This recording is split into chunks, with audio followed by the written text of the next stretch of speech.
Hey, it's your boy 8athing. I'm here with episode 11. Right here, captured by TS Toxicity, so make sure you hit him up if you're going to do any montages. I have a link to his shit. I'm here on Now Slayer, and he got released.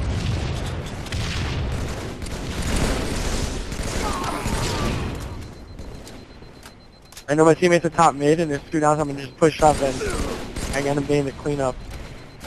Right there, I kick out the man cannon spawn, so I'm just going to run away and give him my back. Pretty good job strong siding, and a lot of times people don't want to move around the map when they're one shot, but if you notice right there, I do a pretty good job moving around the map when I'm one shot. You just try to use your cover a lot, and imagine where they're spawning and where they're going to end up from where they're spawning. Right here, I like throwing nades in the L3 and R3. It can help your teammate a lot of the times from them pushing up, and I'm going to put some good shots. And if he gets naded by his teammate right there, damn, it's pretty unlucky for him. And I'm pushing back to pick up these rockets. Breakers does a really good job of grabbing both of them and just bringing it back to the base. A lot of people don't want to pick up both because they don't want to die with them, but if you're in the position to do so, you should at all times. Right here, I got 1 kill with the rockets, and I'm cool. A lot of times, I don't know what to do in a situation. I'm just going to relax and see what I should do. See what call-outs I'm getting, and right here, like, yeah, I can wait for someone to push on me because I have rockets. Right here, I hit T77 with his nade, so I feel like it's my responsibility to make sure he doesn't die. Whenever you hit someone with a nade or something like that, if you're going to die, it's best that you go out and die, versus them being in a bad mood to kill them. Right here, I did a mistake by putting a shot at him. I probably shouldn't have done that. I get behind the cover and I'm going to jump back out. I don't get a lunge there, I don't understand why. Kind of unfair, but you can't get them all the time. So I'm going to watch these 2 little arrows, and I see B57 is pushing the base. The reason I took man cannon there was just for that exact same reason right there. I knew I couldn't get to B57 in time to give any help, so I'm going to go ahead and man cannon over, see if I can help him top mid, and end up cleaning up both his kills. So a lot of times you would want to take man cannon over, but he said 2s are lobby, so I know that no one's going to be able to reset me on man cannon, and I know I can help him top mid, so I went ahead and took that man cannon over and ended up helping me.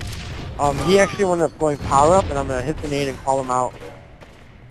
I'm going to pay attention to the death screen and make sure I try to look for him on man cannon. A lot of times, if you know someone will be pushing through lobby, if you don't want to push through snipe, pushing through snipe a lot of times ends up putting you in a bad position.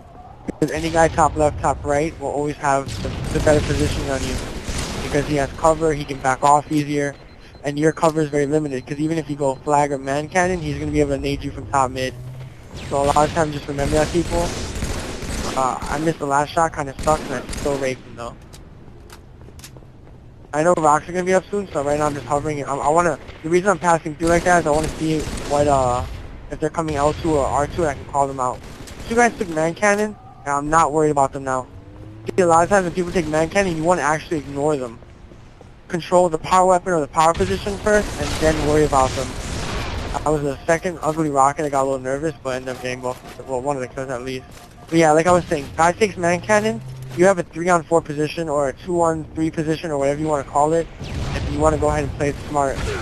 That rocket is pretty nasty, and once again, look, I don't know what to do right now, so I'm going to wait for B57 and C77 to give me the best info and make the best decision.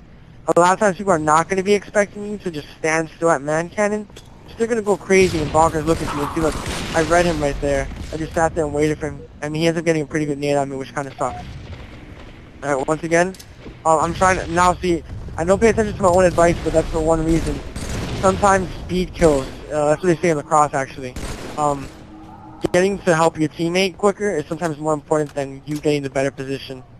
Right here, I was hoping T77 would bait himself, and I'll be able to get the back smack, but instead he ends up pushing up, which kind of sucks on my part.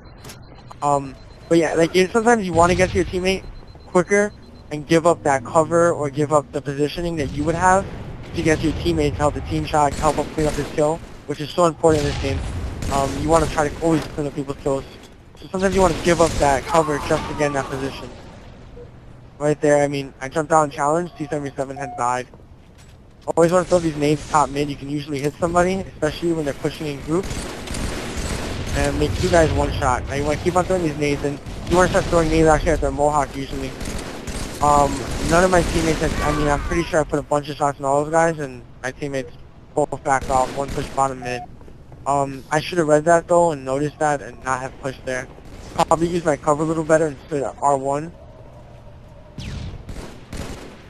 A lot of people have a lot of problems with me putting up 3v3s, and I actually like putting up 3v3s a lot because it shows a little more. It's more 1v1ish in the sense that it's more. I'm gonna say more intimate in the sense that it's you versus the other people. It's a little less hectic, and it's just more about you outsmarting that one person. Pretty good rock.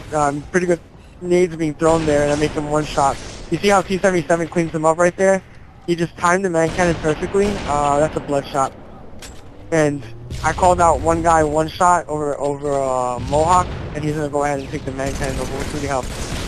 Alright, right there I'm gonna talk a little about stickies. People feel that stickies are, last resort. And I admit they are usually because they can be slightly inconsistent, but they're not in the sense that you can actually use them a lot more. If you watch almost all my videos, you'll notice I get at least one sticky a game. And that's because I always, I'm always switching to my stickies whenever I feel someone could be directly in front of me. I throw very few stickies, but usually when I do, I'm getting the stick. I mean, apart from long range sticks, at least. Right, I'm gonna watch through the glass, and I notice I can get a good push. I'm trying to wait for these rockets, and they're kind of burned. You see, I'm gonna put my back here. I just see myself in really good positioning, and this kid's walking right above me, and he still doesn't see me. So I get to watch rocks, help my teammate, and come up and kill this kid because of my positioning. Right here, I know there's two guys on my side, so I'm gonna push up, and I kill one kid. Even though I get to snipe here, and I know rockets up, I'd rather protect them, especially because I'm one shot. That's a bloodshot. That was a miss. Right here, I made a mistake. I should have pushed left instead of pushing right. Because I should have read that the kill was going to go top left after his shields were up. I kind of got distracted, and I got distracted by the rockets. That was really my fault there. Alright, right here, I know they're going to have rockets, but I'd rather push to my base and actually get through.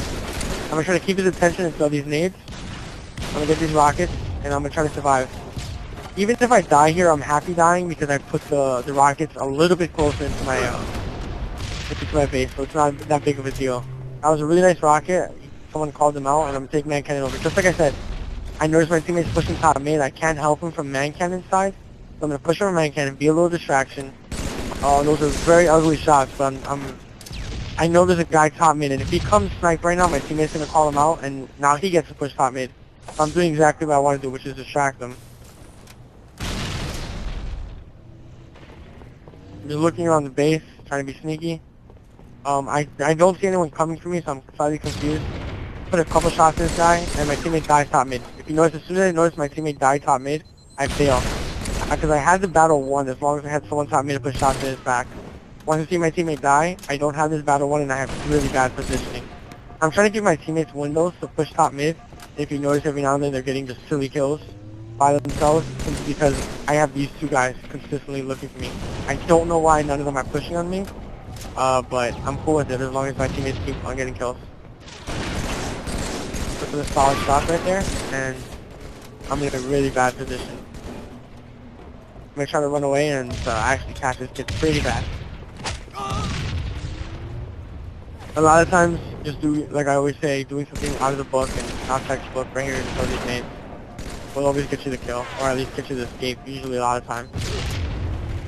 Especially if you have guys top mid. A lot of times you'll notice I jump like right through their lobby, completely dismiss it.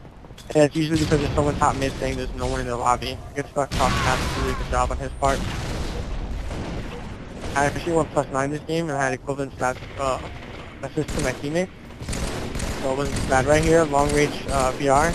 And anytime you can get anyone to force and push off your guy, you'll be happy.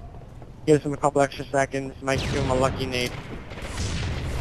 I'll get this. I want to hug this corner really tightly, and if you notice the legs, I know there's a guy top right, so I'm in a pretty bad position if they push on me.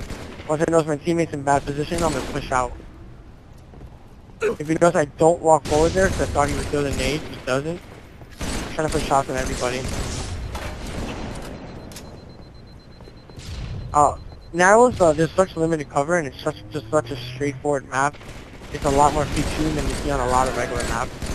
The whole time it's just all about using cover. I mean, there's just such limited cover, and the nades are so easy to make that you want to make sure that you're in position a lot of times to not get naded, and that's why you see a lot more jumping on this map. The reason people are jumping more is because they want to stay behind the cover, and they don't want to get naded, but they want to have some kind of cover. That really sucks for me there. But yeah, I hope you guys enjoyed, and that's it.